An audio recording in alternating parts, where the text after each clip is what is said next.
Hello everyone, welcome to week 7 of the Digital Marketing Health Check for your school. If you aren't working through the Digital Marketing Health Checklist, there's a 60-point checklist that we are working through, covering a few different areas each week. You can get it at the link that I'll link to the post below. It's in the Schools Marketing Toolkit. Okay, so today, week number 7, we are looking at your follow-up process. Okay, so we've touched on remarketing through different platforms like Facebook and AdWords, but today we are specifically going to be looking at follow-up when it comes to building our email database.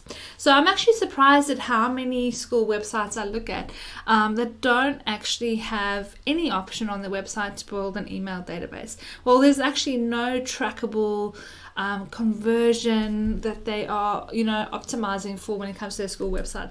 So and I know there's different reasons why school websites don't do that, and some of them may be bureaucratic decision-making processes. They have to involve a lot of staff in the marketing decisions. But if you have the freedom to make that decision for your school on your own, then I would definitely recommend that you try to build your email database. And it may be something simple like, to submit an enrollment inquiry, to download our prospectus and fees, to kind of get updates, or book a tour. All of those are actions where we'll require an email for them to keep in contact, and I recommend that go into a database, and we use that strategically to follow up our prospects. Okay, so the first benefit that a inquiries database is going to give us, or a professional inquiries database, that's something that's a little bit more advanced than something like MailChimp, is going to give us the ability to track people's engagement and their interests. So you can score people based on the actions that they take. Okay, so we all know that you can see the open rate for emails, but you can actually score people every time they open an email, every time they visit your website, every time they take an action that you request them to take, or even every time they visit your school or take an offline action.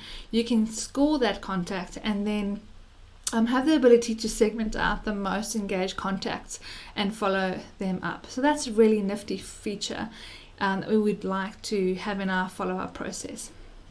The next thing that we want is a fully functioning CRM for our enrollments team to work with. So many schools some schools have the enrollments team as part of the marketing team, which in my idea of that is the ideal situation. Otherwise, the enrollments team would report to the principal. But either way, you need to have a good working relationship with your enrollments team. And a CRM, customer relationship management database, is going to help them to consistently follow up contacts. Okay, so they can have a running history of your contact with that person. Okay, so it can be for everything from that first touch point. So how do they hear about the college? Do they click on Facebook ads? Are they clicking on any other digital ads? Are they opening and closing the emails? Which website pages are they visiting? And what are the notes that your enrollments team has on their contact from telephone calls? All of that data is going to help you to nurture them through, answer their questions specifically, and help them to get through the process so that they can actually apply to become a part of your college. A CRM is also going to help you with the sales pipeline. So your sales pipeline may be that people ask for the prospectus and fees. They then have a phone call from your enrollments team, and then they typically come in for a tour and put in the application. And so you can follow people as they are traveling through that pipeline. It just really helps you to have a visual representation of that, what stage each contact is at. Okay, the enrollments team can also have calls, reminders, and task reminders in that CRM, so that they can have a daily list of the actions they need to take on that day.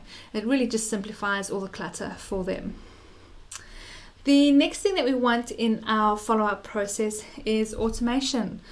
So automation is amazing. I really recommend that this helps both the marketing and the sales team.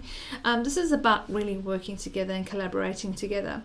So automation is a set of triggers and actions that take place automatically.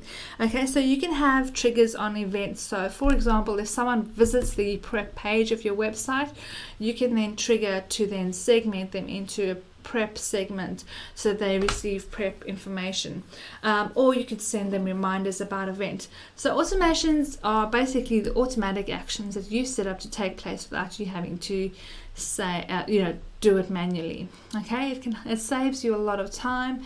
You can add different tags to your contacts. You can add different SMSs that get sent out, emails that get sent out, personal notes that get added to your customer's file automatically. Okay, the last part of our follow-up process is email broadcasts, and this is a really nifty feature that I'm sure many schools are taking advantage of, and I know that a lot of schools may use MailChimp, but there are a few options out there that enable you to kind of enhance the features and go beyond the features of MailChimp. Okay, so the email broadcasts are basically a series of emails that are set to nurture a prospect through to an action, like coming in for a tour or putting in the application form. And the first email that you send out is the most important email because it will have the highest open rate and the highest engagement rate. So I recommend that schools make this email really personal. Maybe have a photo of your enrollments team or your principal, and the language should be as if the principal is talking directly to their contact. So personalize it with their name, and if possible, ask for a response in that email. If someone opens that first email and they respond to that email, then the likeliness of that of your emails landing in their spam folder is drastically reduced. Okay, so I also recommend to keep this email personal, less corporate. A lot of schools send out emails that are full of corporate imagery, and there is a time and space for that, but that first email you really want to focus on deliverability. So the less images and clutter in that email, the more likely it won't end up in the spam box and it will get opened, and if people reply, even better. Okay, so I hope that helps you to follow up. It's the really important aspect of your marketing. Whenever I deliver Facebook leads to schools or Google AdWords leads to schools, the first question that I'm asking is, how are you following up the leads? Is your enrollments team consistently phoning them within a day of that inquiry?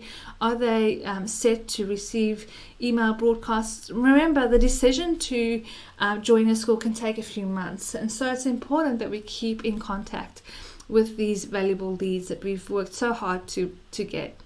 Okay, well, I hope that helps, and next week we'll be having the last episode of our 8-part series on your school's digital marketing health check.